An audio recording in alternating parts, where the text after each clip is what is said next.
następna linia przygotowana. To sobie na razie położę troszkę dalej, żeby mi nie przeszkadzały.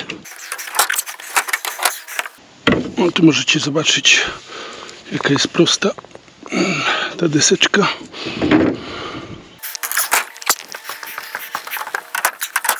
Także jak widzicie, zasada jest prosta.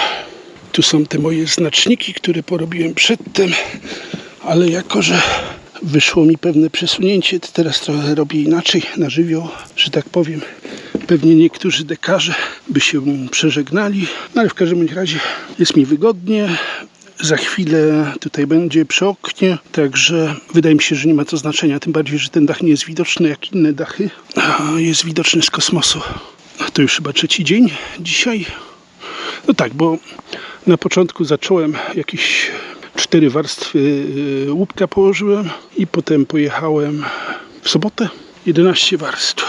Pewnie to nie jest szybko, no ale jestem dekarzem okazjonalnym raz na 10 lat. Także wydaje mi się, że chyba jest ok, ale to już mogą ocenić profesjonalni dekarze w komentarzach.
Toxic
walk home.